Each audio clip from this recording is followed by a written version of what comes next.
182 of the Wheatley podcast. Thank you very much for tuning in wherever you are doing so. Thanks for last week for listening to this solo episode. Lots of feedback last week about that episode with regards to, I suppose, people's, it was about 9 events that like changed my life or whatever, and people's, reaction to certain things. And someone had been to the Radiohead gig that I talked about, and other people had kind of backed me up when that person told me I couldn't sing, and then I didn't sing for 10 years, all these kind of different things. And it's always nice to hear back from people, obviously, but like to see that people had the same experiences or similar experiences. And they're always good to get conversations going. I think those solo ones, and every so often they're good, like even if it does mean more work for me. But that, that's okay too sometimes. Listen, you can support us on Buy Me a Coffee, by the way. Link is always in the description. Yeah, and if you see me scratching, I've got, like, this sounds weird, but my mom pointed it out there a few weeks ago. I've got something with my nose, and it doesn't mean I'm going to get in a fight with anyone. It's annoying me for the last few weeks, so probably have to go to the doctor. But it's just an itch on the outside of my nose, so I'm not like losing my mind or anything. Anyway, our guest this week is a PhD candidate in sociology at University College Cork, and her name is Melissa Meyer. It's Meyer or Meyer? I should have asked that. It's Meyer. It's Meyer. German. Meyer. Yeah. I should have trusted my instincts on it, but I didn't. How are you doing, Melissa? I'm doing pretty well. Strangely nervous. I have no idea why. I think Yeah. it's because I haven't spoken to anyone except my husband for a couple of weeks. Well, Probably. do you know what's funny though as well? Because we were just talking beforehand, and you talked about having to present things, 20 minutes standing up in front of people. Mhm. And to me, and I guess to most people, that is like worse. That's nightmare material. Yeah. Oh, I prefer that. Okay. I prefer that because I don't know if you're standing, on a stage and you're presenting, like from a young age, I never had stage fright. But if somebody comes up to me, I'm like, then Yeah. I have difficulty, like, because, something about it being up close and you look at somebody's facial expressions and Yeah. it's a bit more honed in. I weirdly feel more watched and evaluated than being on a stage. And like, if somebody's pulling faces, if I take off my glasses, my eyesight's bad. I don't know Yeah. what they're doing. Me too. Actually, that's a pretty good way of doing it. But I also think that like, um, I wonder, is it when you're on stage like presenting something, you're in fully control of that for 20 minutes, we'll say. And Yes. then when it's the moment of like someone talking to you like that, I don't like to call it an interview, but just like someone asking you questions, little things can pop up maybe that are out of your control. Would that be, you know, Yes, that's actually quite interesting that you mentioned that. I am blanking on the researcher's name. He wrote this just fundamental piece about impressionism mm, and like the kind of the fundamentals of communication and how stressful it actually is to be in the moment. And we all want to be seen as socially desirable. So you are constantly evaluating, what is this person thinking of me, mm, and how can I control this interaction? So that takes a lot of subconscious mental energy. Well, if you're on the stage, absolutely, as you said, like, I have the script, I mm, have full control. I just stand there, as I said, like, if people are listening or not, I don't care. That's me doing that, and then it's done. I know the script, I know the scenario. But after that, around people, and I think that's very often where you get that weird combination of somebody who has social anxiety, mm. because that interpersonal evaluation and try to figure out what is the script that I'm supposed to be following here, is just something they have a lot of difficulty with. Then but they'll be fine public speaking. Yeah, I'd say we could do a full episode on that alone because I won't go into it because we've loads to cover, but it is kind of interesting to me that kind of social anxiety in particular and how we try to, well, we hope to have some sort of a narrative to the conversation, but that's almost impossible in the open, in the wild, as such. Yeah. But listen, we always start at the beginning, Melissa. Can you give us a short history of your upbringing, please? Yeah, sure. So I've been working on my accent that you can't pick it up, but I am South African. People Hmm. usually do pick it up. Um, and I was raised in kind of rural South Africa, in a small town in the province of Mpumalanga. It was mostly mining and farming communities, and like we had the only high school in quite a big area. Our schooling system is a bit different from Ireland. We only have two schooling systems. We have primary school that goes until 14, and then 13, and then 14 to 18 is high school.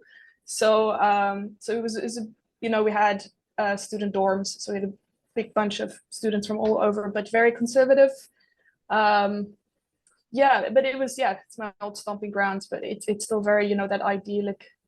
Um, you can ride your bike around town and went to the river, stuff like that, through stones. I don't know what to call it. But my parents are quite interesting people.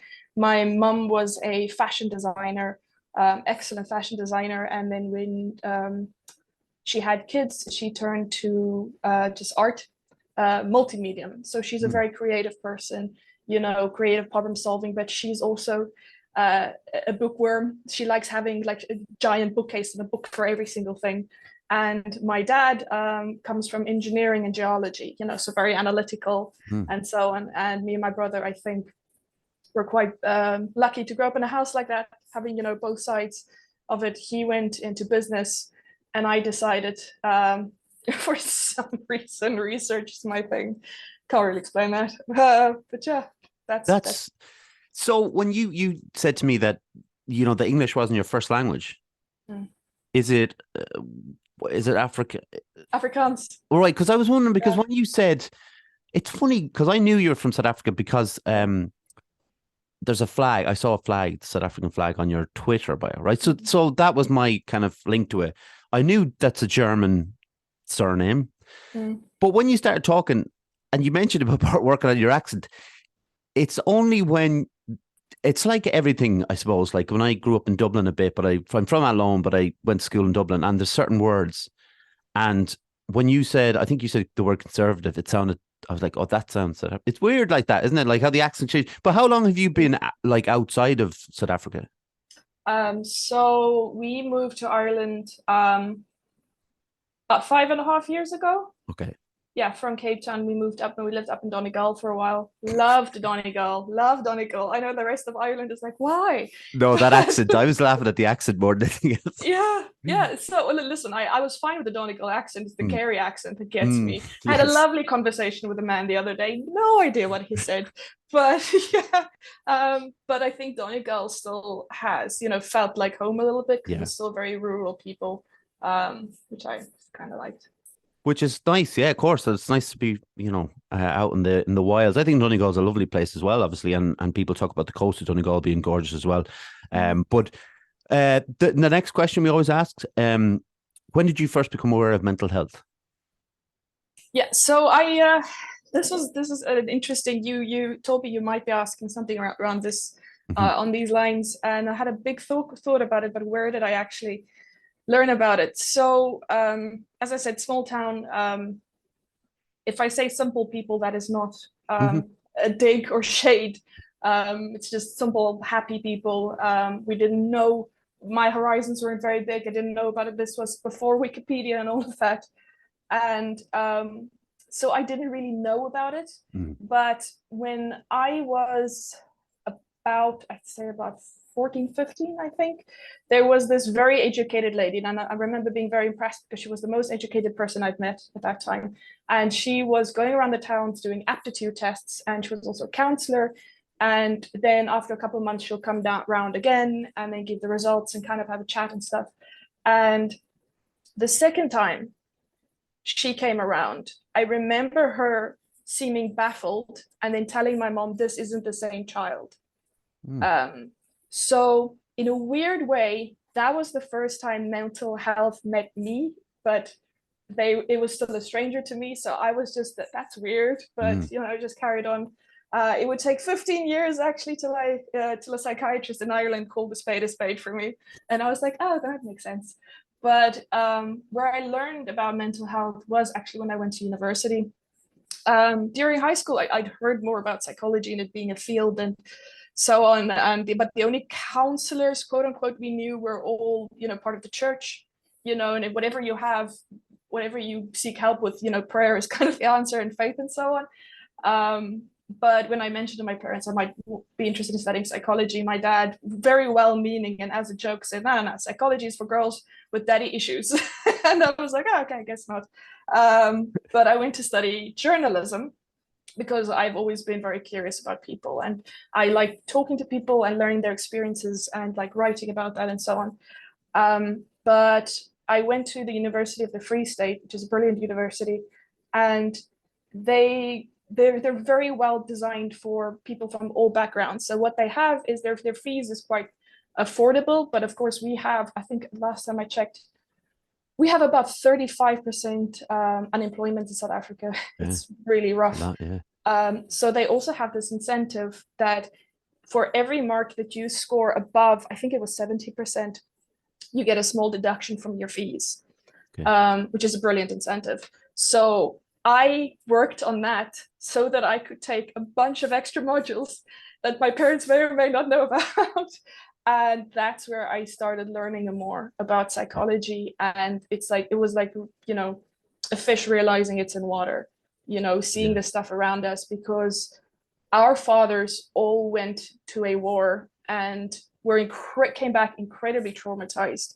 But it was a war that happened at the end of apartheid. Mm-hmm. So the new government never recognized it. No one's supposed to talk about it. But we had severely traumatized dads, our whole generation. But we never saw it as that. We were just like, oh, wow, our dads are really touchy and grumpy, and then that started to change things for me. And through that, I realized that knowledge and academia can really be empowering. I can remember those classrooms I sat in, throughout my life, where it was like just a light went on, and like I can see, I can see now. And so that's where I started learning about psychology, and just been chasing that ever since, I guess. Well, that's another thing that obviously when I looked you up, and we were kind of introduced through a colleague of yours, very very luckily, and I looked you up and I realized that you would study journalism, like you mentioned, but also criminology, and because I just want to kind of go between, so journalism, criminology, and sociology. Is there a loop in that kind of three? Yes, there is so much more overlap, but also they complement each other so well. That's why I have a really hard time if people try to ask me what I am. And it sounds so like pretentious to say I'm a social scientist, but I don't know how else to say it, because it is the social sciences. Yeah. But very often people are so limited to one of them that they don't realize, how they just fit together so brilliantly. So just criminology in South Africa is much more focused on deviance, where deviation is anything that deviates from the norm, than crime itself. So for me, my interest in that was people that were maladapted. That was my initial interest in it. And it's probably a little crude, but I had this excellent department head at the Center of Criminology at the University of Cape Town when I was doing my master's there. And she used to be a nurse, and then she went into criminology, and she's been on major, initiatives across Africa. And on our very first day of class, she just sat back and said, listen, I don't know what you heard, but criminology is the study of crooks, sluts, and crazies. But it was said with so much affection. Yeah. And, a lot of the people that came to that course, we had law students, people from NGOs and all of that had a very academic view of what it was supposed to be, and that was the whole thing. It's people that are marginalized, it's people that are the outsides, people that we demonized, for whatever reason. So yes, criminology, but not just, in the criminal sense. And that's why also, like, you would see, like, I did the journalism, and then I did criminology. But while I was doing my journalism, I took every single criminology and psychology module that was available. It was actually quite funny. When I was supposed to graduate, I got flagged and told to come into the administration office, because they said it was impossible for me to finish my degree with as many credits. It's not possible. Like, I must have lied. I was like, no, I'm just very curious. And so then I did my honors degree in criminology. Now, an honors degree is not something you have in Ireland. Okay. It took me a while to learn. So in South Africa, you have your undergrad, which is about 3 to 4 years. An honors degree would be after that. That's about a year or 2 years. Then only with an honors degree can you do a master's. Only with a master's you can do a PhD. And an honors degree, kind of going on the amount of classes and assessments and research component, it's very similar to a master's here. And so I did an honors degree in criminology there, looking at dating violence on campus. And then I went to the University of Cape Town, where I did my honors in psychology, looking at accent-based discrimination in the criminal justice system. Right. And then I jumped over to the Center of Criminology to my master's there, looking at sexting, actually, and sexuality online. And that's where I really got stuck in on like youth and online cultures and how that affects people. But everywhere I've gone, I've used components from all of it. You know, I didn't even, so as you could tell, I have no background in sociology, even though with my PhD I ended up in there. Yeah. Because I met two brilliant supervisors. One of them is multidisciplinary as well, and they kind of let me be a cowboy, do what I want, which I'm very, very, very lucky for. So I was able to incorporate philosophy and elements of psychology and criminology, and kind of just like take the pieces together, even medicine and things, and fit them together, because they do go together. People just don't realize it. Yeah, I think when I think about all that stuff together, it kind of blows my mind a little bit, but it also shows like like you said, you are obviously fascinated in people. That's obviously a big thing. But so what then brought you what you did your PhD and looking into like anxiety and depression among young people in Ireland? So a couple of years ago, so as you would have noticed, with me doing my master's in sexting and so on, I've always been very active in online spaces. I was the first of all my friends to get to Facebook, and all of that. Like it was like me and my cousin and like some other person that he knew, because we're the only three people who had Facebook.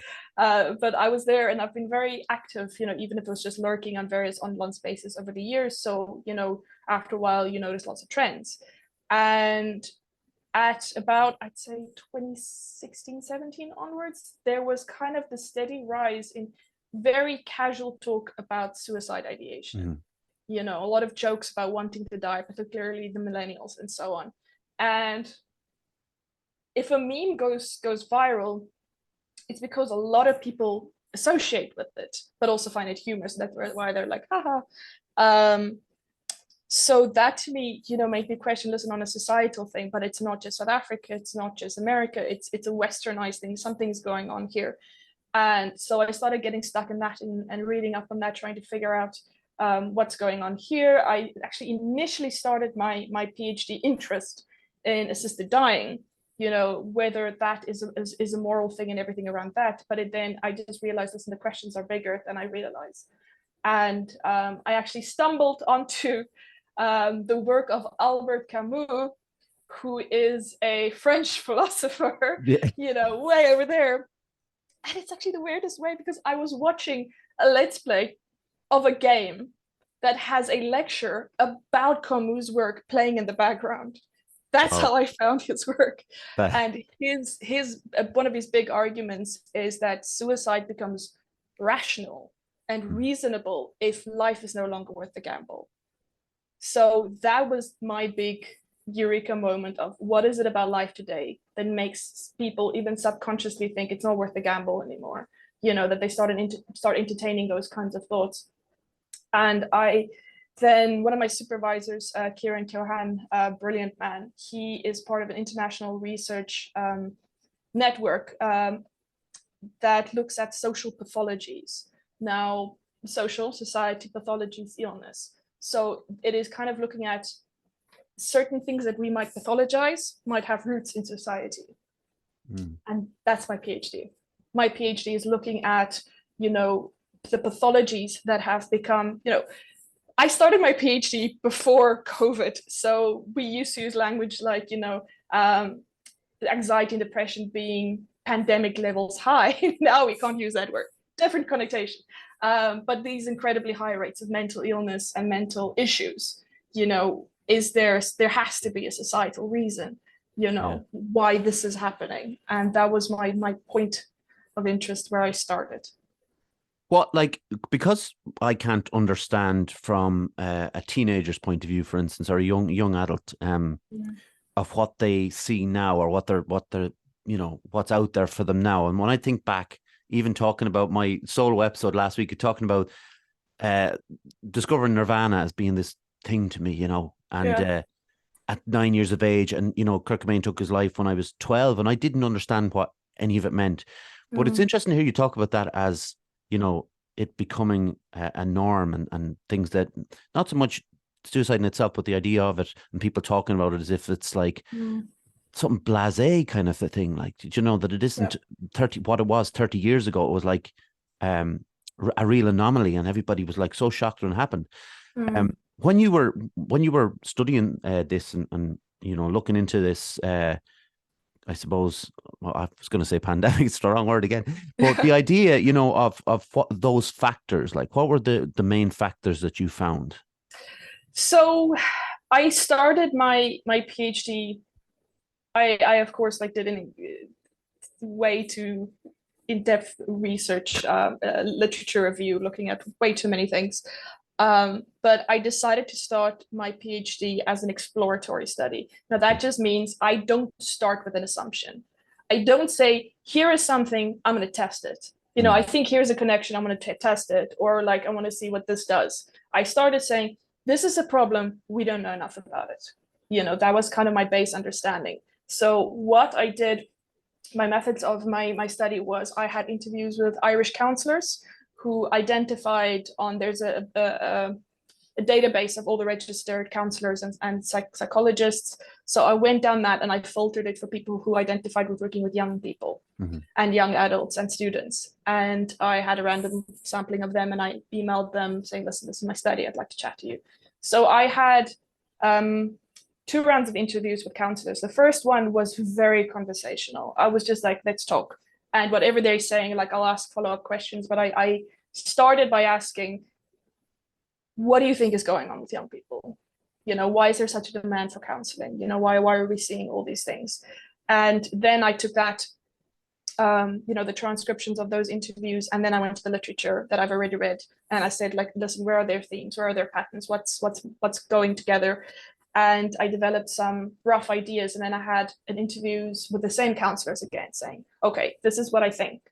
What do you think? Mhm. Just because they're the people in the field, they're the people who can, outside of, because very often in academia, you do get, those donkey claps that you only see the one thing. So they're the ones in the field, in practice, who can tell me that, listen, yes, no, or give their thoughts on it. And so usually when I present my research, one of the questions that I started off with was, what do people usually seek help with? And by far, like the top three in order would be anxiety, depression, and self-harm. But self-harming behaviors, including, yes, like the cutting and so on, but also eating disorders and addictions, because it is behaviors that harm the self. So saying that, okay, this is the three main things in order that is identified by them as the biggest issues. But then saying, okay, we see them as mental health concerns. Very often we see them as like an individual's pathology.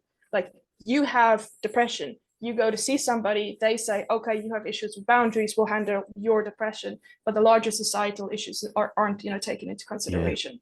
So what I then do is I say, this is the issues that they identified, let's look at the literature, let's see how we can change the way we see that. So can I give you just like a brief overview of what that Absolutely. is? Yeah, yeah, absolutely.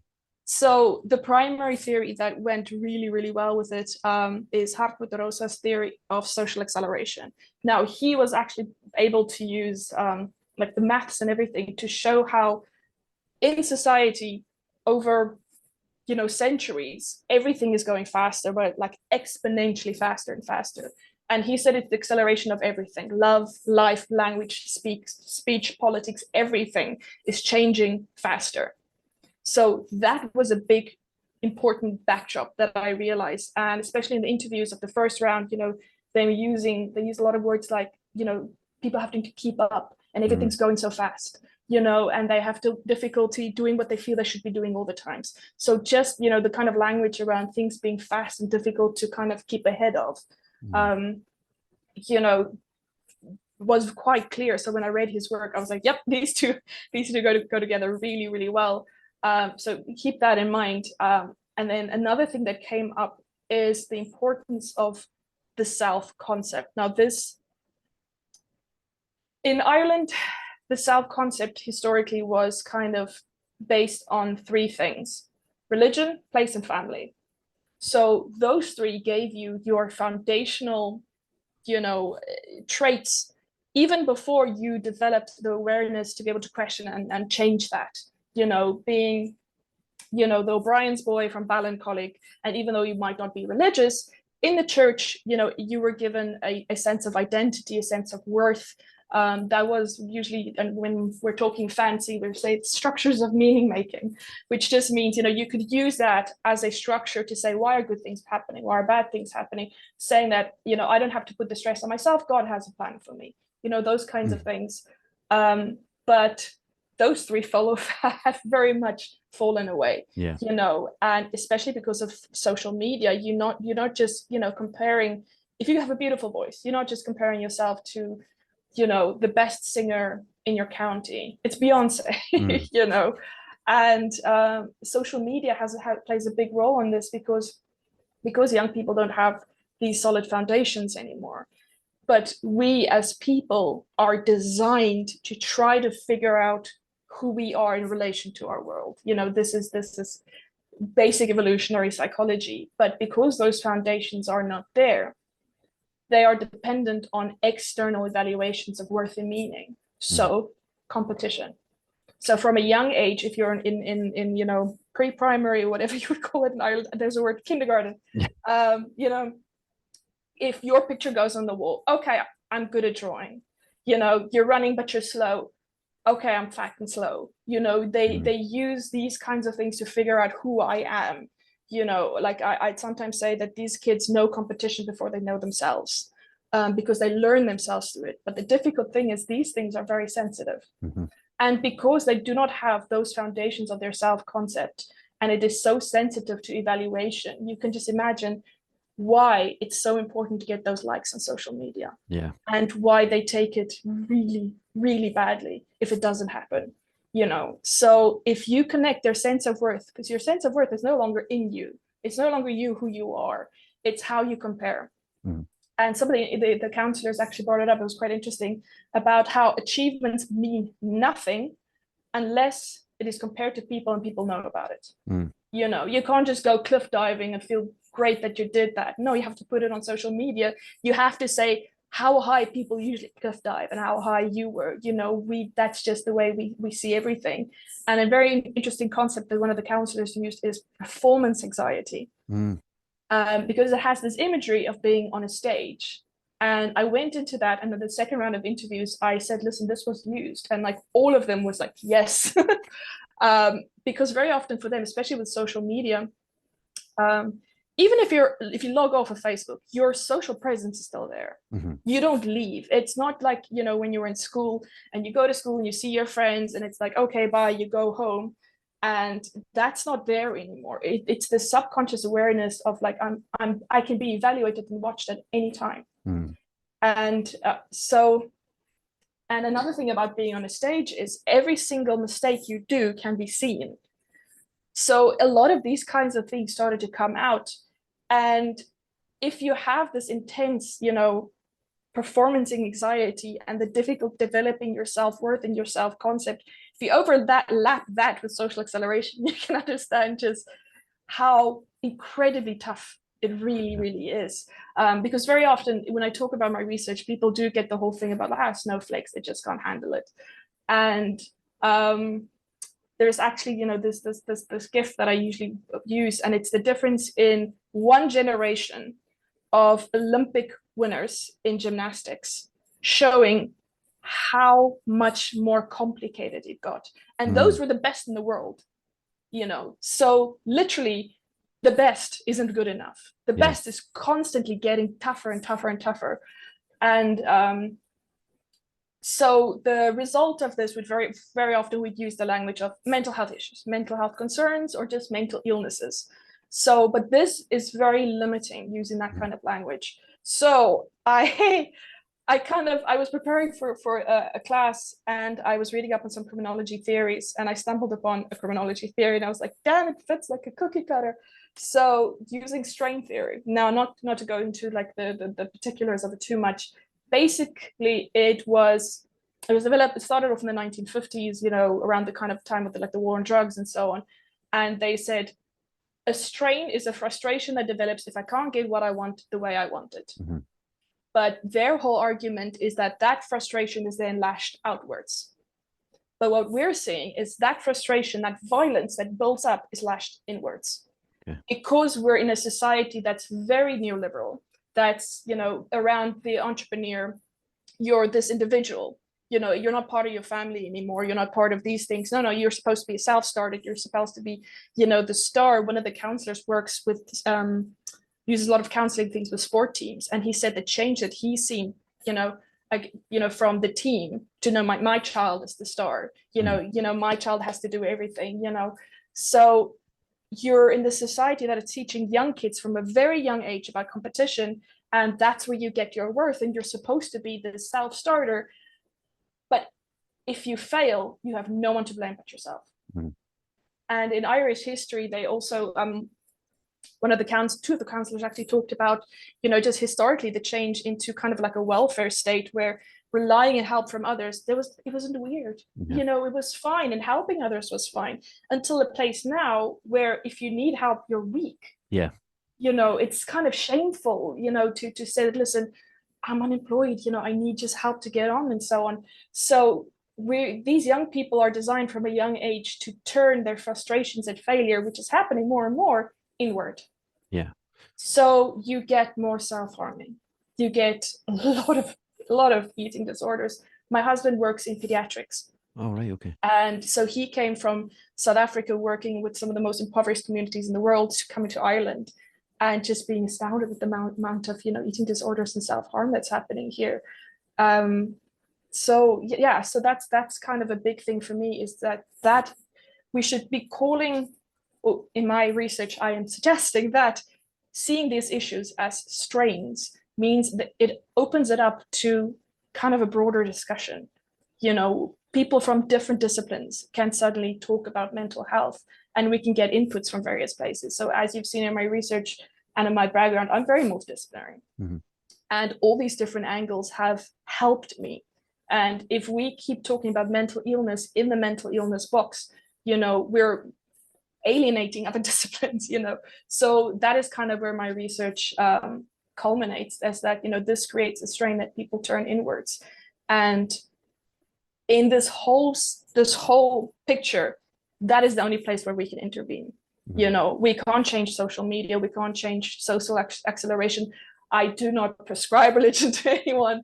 It is about how people handle strains. And mm-hmm. that's the same thing that the criminological theory said, is that the coping variable here is the only thing we can change in this whole picture. So that's kind of it. Very, very shortly, in a nutshell. Well, obviously loads of things stand out, but in particular, there's a couple of things stand out for me. I work in a gym, so I, teach jiu-jitsu. So I see young lads come in there and that, and all great lads and stuff. But what I see the difference in them, and I say it to them, of how they are online compared to how they are in real life. And the idea of, even using the words real life, but the idea of seemingly are, they don't want to be weak. So they're that different character online, the strong guy who, takes photos of their six packs and stuff like that. But then they come into the gym and they'll get like absolutely mauled by someone in jiu-jitsu, and they realize like that's just the nature of the beast, in such that like these people are better than you at this. But once they step out of the gym, they go back into this idea of like, I have to be the best, I can't be seen as weak and stuff. So it's easy for me to say at 41 that like, take this attitude that you have in the gym, that like, you're not going to be the biggest, the strongest, the best, but it's all about like learning and going along the way. Take that with you outside the door. But it's just what I see. Like, that's only, a portion of it. But like, I worry about, I suppose, because, with Ireland's drinking culture would be one thing that is a big problem. And you talked about like acceleration, and you hear about, now I can't talk. I took my first drink when I was quite young as well. But that's a big worry too, isn't it? Like the idea and drugs, like whether it's, hash or weed or the crap they're putting together, that I don't know what they're called. I don't even know what the names of them are, but you know what I'm talking about. There's all sorts of stuff out there available to them, and that's going to create problems down the line too. Yeah. So in my interviews in both rounds, especially alcohol abuse, came up very, a lot. And it was quite concerning. One of the counselors that I spoke to works at a major university. And they told me that the majority of students at the moment that they've been seeing and like talking, when they talk about their friends, the majority of them are in some kind of drug beyond cigarettes and alcohol. Yeah. That's how commonplace it's gotten. Now, there are various arguments to be had around that, from a criminological perspective, they would very often say that this is a type of retreatist adaptation. So, well, in this, in this broader picture, it would be like they have difficulty keeping up. So that's their way of stepping back. That's the way of saying like, I'm just, this is too tough for me to handle, even if it's just for a little while. But another thing that also comes up with the, everything going so fast is issues around control. There's a very strong research link between eating disorders and control, for instance. But it expands to more of that, because even if they're sabotaging themselves, that puts them a little bit in a frame of mind where they can predict things and control things. If you're looking at, like, for instance, self-harm or so on, it's something that they can control in a place where they feel out of control. And with alcohol as well, it's a bit of being able to soothe myself in a way that I can control it in a world where I can't. One of the counselors said that, she explained, she started seeing a lot of young kids with self-harming and cutting, and she usually explains it to the parents that this is like a kitten that's in a box in the dark and it's scratching because it's scared and it can't express itself. Sometimes because it's not allowed to, sometimes because they don't know how. So alcohol and drugs and things like that is very difficult. And it's one of the things that I don't have the answer for. Yeah, no, of course, yeah. It is just that, this can help us kind of understand it in a little sense. Something else around that. Sorry, I have a note here. No, that's all right. That's all right. Something that I can't remember right now. No, but if it comes up, like, I just think, there's so many factors to it, like, and that's the kind of problem with it. When you mentioned about, if a teen has depression and they look at it like depression and that's what they're going to treat, but there's other factors to it, like there's other things outside it. Do you think now, and I'm not sure if you can even say for sure, but are people going outside of that? Like, I mean, the therapists and stuff, because it's very, it's one thing to say, okay, I'm gonna treat anxiety, but what came before that led to the anxiety? Is that something that they're looking into, or is it really just like surface level, I suppose?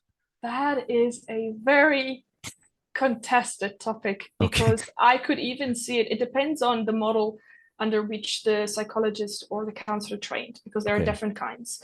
That some of the counselors told me directly, like, when I have somebody in front of me, I don't need their background, I don't need their history, I'm just going to teach them how to cope with it, what they're experiencing. So they kind of like narrow it down to like the feeling of depression, the feeling of anxiety, and how to work through that. A lot of them go back to, like, neonatal experiences, because there's a lot of growing research about that as well. About, during the mom's pregnancy, how things that might have happened, affects the brain development. There's also growing research into, the life course theory about the first couple of, weeks to months to years about, your early life, how things that happen then, affect, how you can handle stress and things like that. So I just in my group that I interviewed, I saw a big array of that. But there is Sabine Flick. She's German. She is kind of like spearheading incredible work, kind of criticizing a lot of the models, because she said that if you use the current, primary psychology models in treating, you are telling this person and very often people will come and say, listen, my school is expecting too much of me. Mhm. They know what's wrong. These young people, because of the internet, they're very aware, they're very socially aware. They'll come and say, I know what's going on, this is what's going on. Or they will vaguely know what area is wrong. But instead of, doing that, they'll say, no, no, no, we're going to work on you. You have difficulty setting boundaries. You have difficulty saying no. You're too dependent on people's, thoughts. That's what we're going to change, which sometimes help, but it is not necessarily sustainable in the world we are today. And in the long run, she, with her research that's proposing, in the long run, that actually does more harm, because this instills a thing of the power is in me. So again, if I fail, which is happening more and more, it's my fault. Yeah. So they take that so much harder. And her thing is that even though we don't know how to fix it, just acknowledging that in the counseling room to say, listen, yes, things are harder. Mm-hmm. Yes, it's faster. Especially if it's somebody who's a little bit older, saying like, I don't know these things, but I can just imagine how much harder it is. Just acknowledging, that part of what you're experiencing isn't your own weakness and your own failure. She's saying like just the difference that can make. And some of the counselors that I talked to who had quite a lot of awareness of these kinds of things, the role they played, if I listen to kind of like how some of their clients or patients or whatever you would call it, developed and grow, like it works. It would seem like it really helps in a more long-term sustainable way. Another thing, I don't know what it was like for you in school, but I remember back in the day, when our only big concern was, do we have the latest pair of runners? All right. So that was it. And I remember there was a certain amount of pressure on you as a kid of 12, we'll say, of having these the best runners you could possibly have. And then we jump like 30 years forward. And I think, like, do they have to have the best runners, the best phone, the best iPad, the best TV in their bedroom? You know what I mean? It's like, the economic factors is something we always talk about, and we Yes. talk about whether it's adults or kids. That's massive too. Yes, absolutely. Yeah, look, I mentioned comparison and competition earlier in a kind of a negative light, but it is a very basic, psychological phenomenon, and it's quite normal, actually. Trying to establish where I fit in my group, it's evolutionary, it's normal. There's nothing wrong with that per se. So it also, very often, it helps kids push themselves and develop and learn and so on. So it can be very healthy. It can also be very unhealthy. And that's why I think very often, having teachers and parents, even just a little bit more educated on these kinds of things can help them make sure this is healthy. It's a difficult thing because very often at the end of my presentations, people are like, okay, so what now? Yeah. And I don't know. But I have put like a lot of time into trying to figure out like, what can we do about that? And look, in an ideal world, the best thing I think you could do is have some offline time. Yeah. Have some offline time. It's fine. It's normal for kids to compare themselves if it's within their cohort, if it's realistic. It's the unrealistic expectations that get tough. So even if you have just, the best runners in your group, that's not going to be, or you don't have it, and it's going to be like, nah. But it's not going to be as bad as, comparing yourself to such wider circles. So having offline time, going on summer camps, things like that without phones, it can make a big difference that people just start to learn, listen, I can compare myself in a healthy way around the people around me. And let's all acknowledge that comparing ourselves to, some unhealthy figures online I won't even mention, is not helping us. Which they'll only really get to that point if they talk about it. But they're not going to talk about it if they're all still kind of in this mindset of we're competing with that. Yeah, I think that no, of course, and that goes for adults too. Like, I mean, we like we're all guilty of it in a way. Like whatever it is, Instagram doesn't matter what it is, but those kind of social media accounts where I'm looking, say if I go online and I say, like I want to have a six pack, we'll say for instance, and then we look up someone who has a six pack and he's like 19 years of age and I'm 41 and like, he doesn't have serious like anxiety issues and depression, all those other stuff that's causing me not to be, and it's just, we never look at the bits between, I guess, like, and they definitely not as a teen, you don't. You look at like, this is what I look like in the mirror, and this is what this person looks like on my screen. And why am I like that? There's no link or jumps or reasons. And we kind of like, and that was going to be my next question to you, like, how do we solve this? But like, I'm not going to ask you that now, Yeah. but I do. No, go for it. But no, but you mentioned, I think that's the great thing. Like you did mention though, that like an education for teachers, as well as, I mean, parents are learning as they go, I guess, and if it's your first child and you're trying to, not spoil them or whatever, but, reward them and all that stuff, but they still don't see it as enough, or, it's all that kind of stuff. There is a huge thing that needs to be addressed, I guess. And it needs to be not just teachers or parents, it needs to be kind of everyone, I suppose. Yeah. Yeah, what you just mentioned about, the comparison and even affecting adults. There was this brilliant study where they had it was marketed as a study of like, we're going to chat about you and your relationship to yourself. And they had two groups. The one group, they had fitness magazines in the waiting area. And the other one, it was just general magazines. And just how much lower their mood and their self-esteem was just insane. Yeah. So even as adults with our fully developed minds, we have difficulty with that connection. And young people might tell you like, yeah, I know this is unrealistic, but they're just developmentally, their minds have a difficulty with that. But very often with parents, that is something that I very often, because if you speak to people like, my parents should have, there is and it's a difficult thing to prove when it comes to evolutionary theories, but we can kind of make connections that parenting styles will always be primarily what they think the child needs most. In animals and in humans, and people are animals still, they look at their own stressors and cues of danger and safety, and they kind of, that adapts their parenting styles. So very often the adults realize, listen, you have to be an individual to compete in today's society. Coddling my child, putting them in church, doing all these different kinds of things is not going to help them be a competitor in today's life. Yeah. So it's not about bad parenting. It's they are genuinely doing the best that they think they should be doing. Those parents at the side of the GAA, lines screaming only for their children, their child, it's not that they're intentionally being bad parents. They're just, that's the world that they're in. Yeah. And subconsciously, at least, they know that. And an interesting point in my research that also came up was, of course, around the tiger, and how it changed. Before it, in the peak of it, having amazing dreams was realistic, and then the crash came, and suddenly it wasn't realistic anymore. But it happened so quickly. You still had parents who had those dreams, kind of pushed those expectations on their kids, which is also something that's very Irish that people need to take in consideration as well.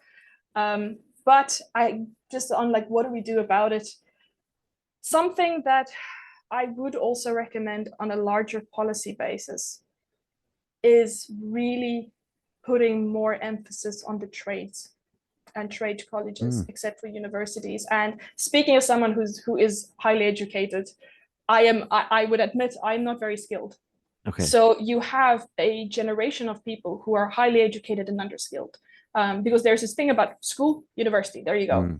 And the amount of students, even postgraduate students, that I meet that don't know what they're supposed to be doing or what they want to do is amazing. So especially with this that I discussed about, having issues with their self-concept and it not being stable, they are very sensitive to like marks and evaluations and what lecturers think and what teachers think and so on. While the trade colleges, it's something that has a stronger career trajectory. Then there's a lot of research actually now like backing a lot of this, how the mental health very often of people in the trades are a lot better, because you get more recognition. You are recognized for your skill, which is something you can do. You're not one of a number who's writing tests and like, okay, I got a philosophy degree. Am I a philosopher? No, I'm not a philosopher. What should I go work at Google? It gives them that bit of stability, and it's skills. It's something you can do. It's something you can have worth in. that is also something that I would recommend, is if academia is not the answer for it, not everyone is academically inclined, and that's fine. Mm-hmm. That's fine. That's not a problem. Like, I have met incredibly intelligent people outside of academia. Mm-hmm. You know, people who have body intelligence, people who have musical intelligence, but that is not recognized, you know, because it's only, you know, if you score high in maths, now you're the smart kid, you Yeah. know. It's garbage. It's not It, true. it is. And, you know, when the Celtic Tiger was going on, like trades were kind of frowned upon. You know, it was because it wasn't the quick route to success and to be a millionaire and stuff. And I think now, well, you know, hopefully, like you're saying, hopefully it will take off and then more people will go into it. And I just, it's interesting to see how things change and flip around, like as we go along. And you're right, like, you know, not everybody's not is able for that life outside of school to go back into more study and maybe not even knowing what they want to do. I think that's another thing that, you know, the form comes out and you have to fill out and you're like, I'm like 17 or 16. I don't know what I'm supposed to, you know, what I'm good at, what what I'm going to do. And I think that's, you know, it's interesting to learn, like, you know, that idea of people in with a trade, you know, might be happier. You know, they make more money. Well, that's true. Yeah. Realistically, what plumbers and electricians make, Yeah. and what your, you know, psychologists make, what your, like, I won't go into engineering, but like a lot of graduates, like, will have to work for many years to get that kind of money. You know, so even if it's money that you're after, you know, that's where it's supposed to go. It's just that I think a lot of the Western world has glorified academia without much merit to it. It's not the answer for everything, and it is incredibly tough on the mental health of young people, and it is very susceptible to social acceleration. Fortunately, my parents listen to this. I hope you heard that. No, I'm joking, of course. But do you know what I found interesting? You mentioned earlier on when you were exploring, you said about exploring this topic before you started to kind of, I suppose, properly research it. How many things do you explore before you go into it? Like a first draft before you think, will I go for it or will I not? So, to give you a rough idea, before I started finalizing kind of like some of the chapters, like my introduction chapter and things, I had about 60,000 words written that never made it in. You know, I hounded my poor supervisors, especially poor Professor Kiohan. Like, I just showed up at his office, like, with my head full of ideas, and I told him, like, listen, you know, am I making sense? You know, I never held back with stuff like that. I felt, listen, they might think I'm a nuisance, but I'm gonna walk away with, you know, something. So I went and I saw the lecturers. I went to, doesn't matter which department they were, I went to the experts and I said, listen, this is what I'm thinking. You know, I'm way off, or they'll be like, you know, you know, go read this and go away. You know, and then I went away and I read that. And that's where you know, I looked at various factors. I looked at, you know, especially coming to Ireland. That was another difficult thing, is I'm doing research on Irish youth, being Irish. And that has its downside, but it also has its strength, because I am kind of an outsider looking in, you know, and it's a thing again about, you know, fish realizing they're in water. Very often these structures are so embedded that you're not aware of it. So I could compare that to South Africa, to America, to, you know, Canada, to other European countries and so on. And I forgot where I was going with that. Oh, reading widely. Yes. So before I kind of like, so my way of developing ideas is in writing. And as I said, I had so much work that I ended up cutting. But for me, it's not a waste, because I developed through those ideas until I am where I'm now. So it's that whole thing about, you know, Miley Cyrus, you know, belting out, it's the climb. It's true. You know, that wasn't waste. That's where I kind of developed my thinking until the point where I am now. So started wide. Yeah, you recently handed in your PhD, so like, when do you find out about that then? So I handed in my PhD recently, and then there's a whole, you know, evaluation process. They get an external, very often international expert in the field, and they have somebody internal, and, you know, they look at it and they have chats. where you're not present, and then you have your defense where they kind of for an hour try to tear it apart and you Oh have to God. defend it. Kind of basically. So I have that in October. So it is That sounds horrendous.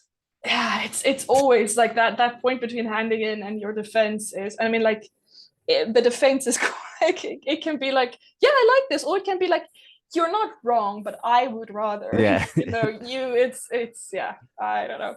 No, well, I try to keep myself busy. I'm playing video games, I'm watching movies, I'm doing part-time jobs, keeping busy. that's what I was going to ask you next, I suppose, is like outside of academia, like how do you relax?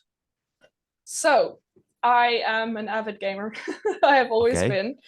And a big reason for that is also actually linked to mental health, is that and it's actual advice that I give to students very often, to first year students as well, is even having something, a simple game on your phone, Mhm. if you're more into games, and I know like a lot of men are not going to be interested in playing Stardew Valley, but it has short-term goals and it has long-term goals. And those little things that you achieve give you a sense of subconscious accomplishment, which is very helpful in stressful situations, Yeah. So that's kind of where I started playing video games before I could understand English. I just knew Oh, where to click. That's it. And as I got older, I realized that, listen, this actually helps me. yeah. Those little goals and things, you have something to work for, and it's just little rewards and stuff. There's a lot, of course, a growing body of literature in the benefits of gaming and things that I won't go into. So yeah, I play a variety of video games. I quite like that. And then I also do work part-time in child residential care as well. So Oh, between the wow. two of them, I keep busy. Yeah. Do you know what's the thing? I've had people on talking about gaming, who are really into gaming, and just they discussed obviously with regards to their mental health and how it helps. And I've never been that into it. My brothers are a little bit into it, but wouldn't be, it more football games than anything kind of further on than Mm, that. mm, So I had a PlayStation and I used it for Blu-ray. So I wasn't using it for what, I suppose it was yeah. made for. And then I bought oh God, the Nintendo Switch, one of the Yeah. Switches. Mm, And I thought, like, I remember when I was a kid that I actually quite liked Mario. That was one of the games I thought mm, that's a pretty cool game. It's not too complicated and whatever. mm, And I got it, and I got this new one, and it was like a 3D one. I'm sure you know what I'm talking about, anyways. And yeah. some people might, but it looked completely different than what I remember. Yeah. But you're right, though, and like I was kind of going along with Mario. This is recently, like this was in the last Mm, year, and I was like bouncing on people's heads and doing little things and getting mm, little rewards and stuff. But it's interesting that you mentioned, because I took something kind of different from it. It was just the complete removal of the outside, like the oh Instagram yeah. or the that my house or whatever, and Mm, the sheer focus on it. mm, And there's no stress with it. I don't like if I in the game, if I fall off a ledge, I don't get too worried about it. You've another yeah. life. Mm. Um, I did find it quite rewarding for my mental health, I guess. Yeah, no, the escapism of it Yeah. is amazing. 'Cause my husband is of course also a gamer, but like he would be more into the really tough games like Dark Souls or anything. If it has like a easy, medium, difficult, hardcore mode, he'll go for that. Because that's his escapism, is having this kind of challenge, Mm. and you can shut down. Very often the fantasy games would be like that. Well, for me, I don't care what you call me, I like an easy game. Yeah. I like farming, I like building settlements and killing raiders and things like that, something a lot more calm. But yeah, no, the escapism of it is incredibly helpful, and it Yeah. helps your mind. Everything else goes into the background, Yeah. and it's little things, and it's achievements, and you level up and you get new things, and so you walk away calm down, with a sense of accomplishment. As I said, like, I don't recommend it for everyone, but like Mm. I've even realized if I'm like outside of a lecture hall, I'm about to teach or present or whatever, something stupid like Candy Crush or whatever, Yeah.